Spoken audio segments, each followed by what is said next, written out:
Assalamualaikum warahmatullahi wabarakatuh. Nah, untuk pembahasan mekanika yang terakhir yaitu mengenai usaha, energi, dan daya. Nah, untuk pembahasan pertama kita kembali lagi ke konsep mengenai gaya. Seperti sebelumnya pada dinamika, gaya yang diberikan pada suatu benda itu mengakibatkan adanya percepatan benda. Satuan untuk gaya itu ditentukan dari percepatan A yang ditimbulkan oleh benda yang bermassa M setelah kita berikan suatu gaya berupa tarikan atau dorongan. Jadi satuan gaya itu adalah kilogram meter per sekon kuadrat atau lebih biasa dikenal dengan Newton. Gaya itu merupakan besaran vektor, jadi dia memiliki arah dan nilai. Dua gaya yang searah itu akan dijumlahkan dan gaya yang berlawanan itu akan saling mengurangi. Selanjutnya, energi kinetik. Energi kinetik adalah energi yang dihubungkan dengan keadaan pergerakan suatu objek. Jadi, energi kinetik itu terjadi pada benda yang bergerak atau objek yang bergerak. Semakin cepat objek itu bergerak, maka semakin besar pula energi kinetiknya. Ketika benda itu diam, maka energi kinetiknya sebesar 0. Nah, untuk objek yang bermassa M dengan kecepatan V jauh di bawah C itu kecepatan cahaya, maka energi kinetiknya adalah K sama dengan setengah mv kuadrat dengan satuan energi kinetik sebesar kilogram meter kuadrat per sekon kuadrat atau lebih biasa dikenal dengan Joule. Selanjutnya usaha. Usaha itu adalah energi yang dipindahkan ke atau dari sebuah objek karena adanya gaya yang bekerja pada objek tersebut. Energi yang dipindahkan ke objek adalah berupa usaha positif dan energi yang dipindahkan dari objek adalah usaha negatif.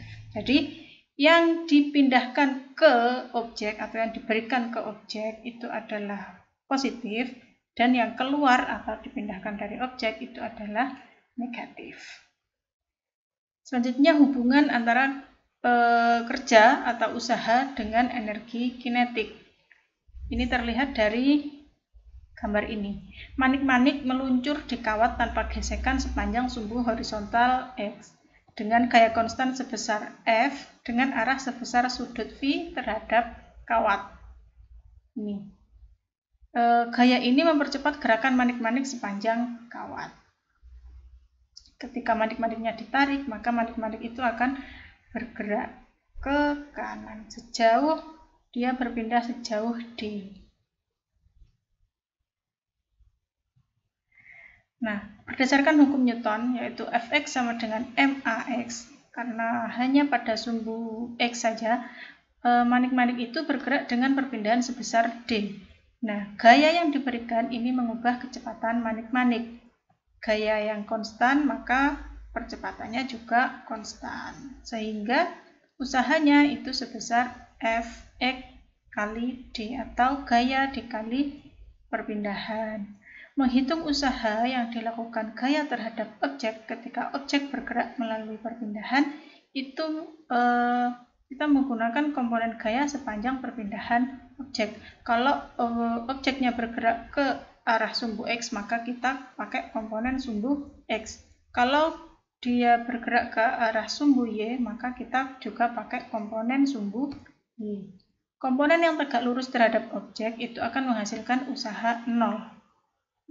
Ini ya, W atau usaha itu adalah Fx kali D, sehingga kalau diuraikan Fx-nya itu jadi F cos V. V-nya itu adalah sudut terhadap sumbu X-nya tadi. Nah, batasan penggunaan persamaan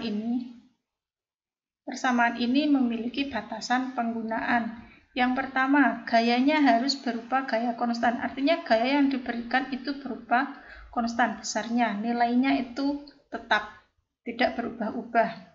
Nah, kemudian yang kedua, benda itu menyerupai partikel, tegar, atau tidak berubah-ubah. Seluruh bagiannya bergerak secara bersama-sama ke arah yang sama. Jadi, persamaan ini hanya berlaku jika dua kondisi ini terpenuhi. Gaya itu akan menghasilkan usaha positif jika gaya mempunyai komponen vektor dalam arah yang sama dengan perpindahannya. Artinya gaya dengan perpindahannya itu memiliki arah yang sama, maka gayanya adalah gaya maka usahanya adalah usaha positif. Sedangkan usaha negatif itu diberikan jika gaya dan perpindahannya itu memiliki arah yang berlawanan. Kemudian usaha 0 itu jika gaya dan perpindahannya memiliki komponen vektor yang tegak lurus atau keduanya saling tegak lurus antara gaya dengan perpindahannya. Misalkan gaya yang diberikan itu ke arah bawah, sedangkan perpindahannya ke arah kanan. Nah, itu maka usahanya 0. Selanjutnya pembahasan kita adalah daya. Daya itu adalah laju saat usaha yang dilakukan oleh gaya. Jadi disebut daya oleh gaya. Laju saat usaha dilakukan oleh gaya.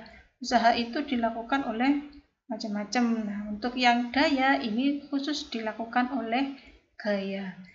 Daya rata-rata akibat gaya selama interval waktu adalah P sama dengan FV cos V. Nah, ini ke arah sumbu X. Daya sesaat itu sebesar P sama dengan dW per dt. Untuk daya rata-ratanya PAVG sama dengan W dibagi delta T. Usaha dibagi selang waktu tertentu. Daya sesaat itu adalah daya pada waktu T tertentu, yaitu sebesar FV cos V. Selanjutnya ada energi potensial. Energi potensial itu juga berhubungan dengan usaha. W usaha. Energi potensial kita di sini pakai lambang U. Suatu partikel bermasa M bergerak vertikal sepanjang sumbu Y, bergerak dari YI ke YF, dan gaya gravitasi sebesar Fg itu melakukan usaha pada partikel sebesar U sebesar mgy. Jadi energi potensial mgh atau mgy itu adalah usaha yang dilakukan oleh gaya gravitasi. Untuk energi potensial itu ada macam-macam, ada energi potensial gravitasi, ada energi potensial listrik. Nah, khusus untuk yang kita bahas di sini itu adalah energi potensial gravitasi. Jadi disebabkan oleh gaya gravitasi. Selanjutnya konservasi energi mekanik atau kekekalan energi mekanik. Konservasi energi mekanik, usaha total yang dilakukan oleh gaya konservatif pada sebuah partikel bergerak di jalur tertutup adalah 0. Nah ini, kalau lintasannya tertutup itu 0. Usaha yang dilakukan oleh gaya konservatif pada sebuah partikel yang bergerak antara dua titik tidak bergantung pada jalur yang diambil oleh partikel tersebut, sehingga usaha dari A ke B itu pakai lintasan 1 ataupun 2 hasilnya sama.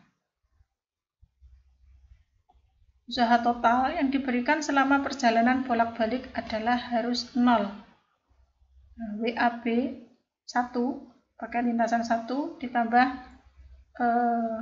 WBA 2 itu sama dengan 0. Jika gayanya konservatif, maka usaha ketika partikel bergerak dari A ke B sepanjang jalur 2 adalah negatif dari WBA 2. Nah, dari sini dari permainan kita mengotak-atik rumus ini diperoleh bahwa usaha WAB1 sama dengan WAB2 atau yang digambar A. Jadi baik lintasan 1 ataupun lintasan 2 itu usahanya sama. Nah, untuk energi mekanik itu adalah penjumlahan antara energi kinetik dengan energi potensial. Delta K itu sama dengan usaha atau perubahan energi kinetik itu usaha. Perubahan energi potensial itu juga usaha. Negatif usaha. Perubahan energi kinetik itu adalah negatif delta U. Nah, jadi untuk di fisika itu kita bermain otak-atik persamaan sehingga diperoleh persamaan energi mekanik atau konservasi energi mekanik. Energi mekanik di titik 2 itu sama dengan energi mekanik di titik 1. Di jumlah energi kinetik dan energi potensial untuk keadaan sistem apapun itu akan sama dengan jumlah energi kinetik dan energi potensial untuk semua keadaan lain dari sistem lain apapun. Nah, ini konservasi energi mekanik ini hanya berlaku untuk gaya konservatif. Contoh. Nah, gambar di samping ini ada keju, dia menggelinding atau meluncur melalui lintasan ini. Dari titik A sampai dia berhenti ke titik B. Kejunya ini memiliki massa 2 kg. Nah, keju ini melintasi jarak sejauh 2 meter melalui lintasan dan jarak total vertikalnya sejauh 0,8 meter. Jadi dari titik A sampai titik B itu perbedaan ketinggiannya 0,8. Jadi berapa usaha yang dikerjakan pada keju oleh gaya gravitasi selama waktu tersebut? Nah, pertama-tama, kita harus melihat apakah persamaan W sama dengan mgd cos Phi itu bisa digunakan atau tidak. Ternyata kita tidak bisa menghitung usaha menggunakan persamaan ini. Alasannya karena sudutnya di antara arah gaya gravitasi dan perpindahan itu bervariasi. Ya, dari titik A ke titik B itu sudutnya bervariasi melalui lintasan yang tidak kita ketahui bentuknya seperti apa kita tidak mengetahui. Bahkan jika kita mengetahui bentuk lintasannya dan dapat menghitung sudutnya, maka perhitungan ini juga masih dirasa sulit karena gaya gravitasinya merupakan gaya konservatif. Jadi kita dapat menemukan usaha dengan memilih beberapa lintasan antara A dan B yang mudah. Jadi kesimpulannya kita permudah dalam lintasan ini seperti pada gambar B, yaitu kita memakai lintasan putus-putus ini. Jadi yang arah horizontal dan arah vertikal. Nah, melalui bagian yang horizontal, sudutnya itu akan konstan sebesar 90 derajat. Walaupun kita tidak tahu perpindahan yang terjadi pada bagian horizontalnya, dengan menggunakan persamaan ini kita akan mendapatkan nilai usaha WH yang dikerjakan. Nah, ini ya, WV ini yang ke arah horizontal, WH itu yang ke arah vertikal. WV mgd cos 0 ini karena sudutnya selalu searah, jadi sudutnya 0, jadi diperoleh WV-nya sebesar 15,7. Sedangkan usaha total yang dikerjakan pada keju oleh gaya gravitasi karena keju berpindah dari titik A ke titik B melalui lintasan garis putus-putus adalah sebesar W.